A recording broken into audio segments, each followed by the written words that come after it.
and complex mind, even when highly intelligent, is limited to simply enduring life while constantly pursuing desires that remain unfulfilled. Spirituality, religion, and organized groups are merely extensions of this pursuit, offering only illusions of satisfaction. Those whose desires are endless often resort to manipulation, deceit, and pretense. They use spirituality and religion as tools to build empires without any initial investment, exploiting the innocence of others to amass wealth, fame, and status. Since the dawn of human existence, nothing substantial has been accomplished if we seek evidence in any era. Provide logical and factual proof if otherwise. The transient mind, despite its complexity, can only create confusion and lacks the capacity for anything else. It is only through purity of heart and a detached mind that one can truly comprehend and meet one's true eternal nature, living forever in the reality of existence. I acknowledge that all of you are far superior to me in terms of knowledge, science, and understanding. I consider myself unfortunate, an outcast, having lost even familial ties, wealth, and my sense of self for 35 years. Despite becoming detached from my mind and body, I could never fully win the grace of my guru, although I understood through the guru's love what no one else has ever grasped since human existence began. My understanding began when, through the touch of my guru's feet, I recognized my own nature, and from the depth of my heart tried to grasp subtle truths. The vastness of thought is a product of the transient, complex mind, but it inevitably leads to confusion. The transient mind, with its many options, has made life a mere means of survival. This includes the exploitation that has turned spirituality, the guru-disciple tradition, and other practices into lucrative enterprises. Without being truly unbiased towards oneself, one cannot understand oneself, let alone others.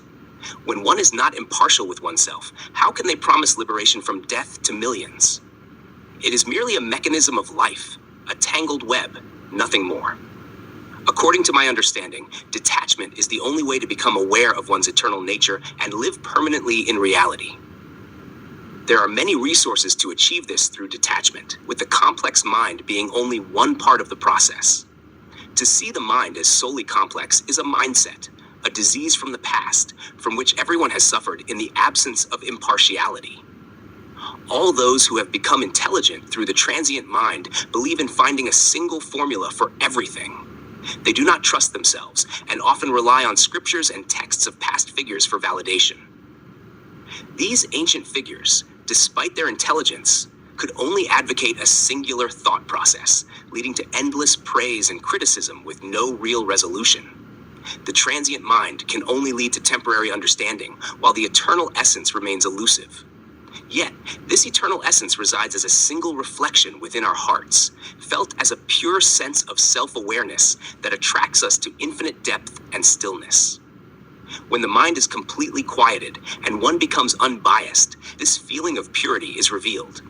From birth, this purity and willingness to understand exist within us. However, we strip newborns of this purity by filling their minds with our own mental clutter, burdening them with the weight of our knowledge. As a result, they carry this burden throughout life. In the end, neither they gain anything from us, nor we from them, only causing their downfall with our own hands. The complex mind has proven to be far more dangerous than a fatal disease like cancer in preventing us from recognizing our true eternal nature. Since the beginning of human existence, I have found this to be true based on my principles, leading me to quiet my mind completely. This is why I find myself unable even to sustain life in a normal way, unable to take even a breath consciously. I appear detached from all elements, a stranger to ordinary existence. No words or concepts related to my being can be fully grasped by anyone using their transient, complex mind. Only a pure-hearted individual, without seeking to do or discover anything, can come close to understanding. It is merely the distance from the understanding of one's true eternal self that makes the difference, and nothing more. Human beings are considered supreme because of this potential, while everything else we do is no different from what other species have done throughout time. If anyone can point out a unique reason why humans should be considered different, it remains elusive. Other species live their lives naturally, while humans study up to the highest levels like PhDs and IAS merely for survival.